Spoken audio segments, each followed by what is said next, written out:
ठीक है, तो हम भी यही गलती करते होंगे जो आप तुम कर रहे हो। ठीक है, उस गलती से हम सीखते सीखते सीखते आज बड़े हो गए। अब तुम उस चक्र में आए हो, अब तुम छोटे हो, तुम आज गलती करते करते करते कुछ सीखोगे तो कल के तुम अनुभवी हो जाओगे, है ना। तो बड़े और छोटे में ये फर्क होता है। तो हम लोग को हमेशा बड़ों से कुछ कुछ सीखना चाहिए, है ना। दूसरी बात कि हमारे हिंदुस्तान का एक परंपरा मतलब कल्चर, है ना, जिसको हम लोग लेकर चलते हैं, उसके पीछे एक खास वजह होती है। जैसे आप देखते होंगे कि बड़ों को हम पैर से प्रणाम करते हैं। किसी ने सोचा कि क्यों करते हैं? आशीर्वाद मिला, हाँ, सम्मान देते हैं, वेरी गुड, और आशीर्वाद देते हैं, और क्या करते हैं? पैर क्यों छूते हैं बड़ों का? हाँ, आदर करने के लिए, ठीक है, आदर सम्मान की। और कोई बताएगा बड़ों का पैर क्यों छूते हैं?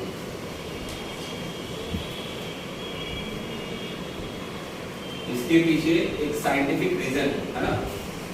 कहा जाता है कि जो बड़े होते हैं, जो अनुभवी होते हैं, ठीक है, उनके पैर से एक ऐसी चमत्कारी रे निकलती है, ठीक है, जिसको हम अपने माथे पर लगाते हैं। नंबर 1, हमारे शरीर में, मानव शरीर में एक शक्ति होती है, ठीक है। तो जब हम किसी हाथ मिलाते हैं तो वो भी एनर्जी ट्रांसफर होता है, एनर्जी ट्रांसफर होता है। बड़ों के पाँव में, है ना, जब हम झुकते हैं और उनका हाथ जब हमारे सर पे ऐसे पड़ता है तो वो एक पावर मिलता है, एक शक्ति मिलता है, ठीक है। दूसरी बात कि जब हम किसी से कुछ सीखना चाहते हैं तो हम उसे तन के खड़े रह सकते हैं, कभी ज्ञान मिलेगा। मान लो हमको इससे पेन चाहिए और हमसे बोला पेन लाओ, ये पेन देगी, तो थोड़ा सा झुकना पड़ता है ना, कुछ लेने के लिए थोड़ा झुकना पड़ता है। तो ये प्रसन्न होगी, मतलब खुश होगी, तब ये बोलेगी हाँ हाँ देते, यही होता है ना। अब वो खाना, हाँ, अभी वो खाना चाहिए, इस बच्ची के घर में वो खाना चाहिए और हम गए खाना निकालो, खाना दो, हमको भूख लगा, तो ये देगी, ठीक है। लेकिन थोड़ा सा कुछ तो लेंगे, क्या आपके घर में खाना है, हमें खाना मिलेगा, क्या होगा, ये खुश होगी, तब तो वो खाना देगी।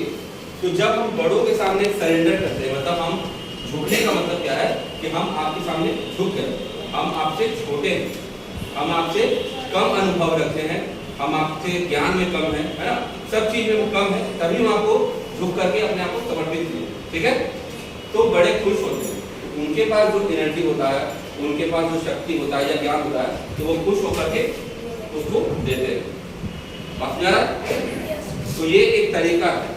तो हम शिक्षक को या माता पिता को इसीलिए पांव छू के प्रणाम करते हैं, या कोई भी गुणी अनुभवी या कोई ऐसा विशेष व्यक्ति जो समाज में कुछ अच्छा काम किया हो तो उसका पांव छूते हैं, ताकि वो गुण हमको भी मिल जाए।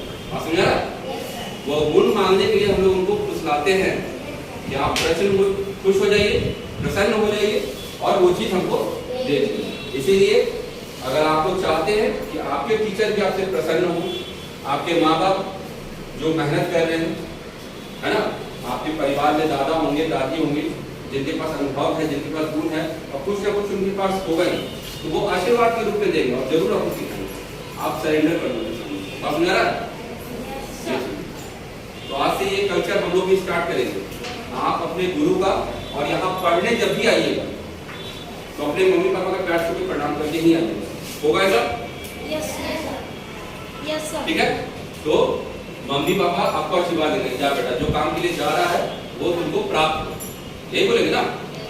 तो इसमें आपको क्या होगा, फायदा होगा, थोड़ा उनको खुशी भी होगा, मेरा बेटा कितना अच्छा संस्कारी हो गया, मेरी बेटी कितनी संस्कारी हो गई, है ना।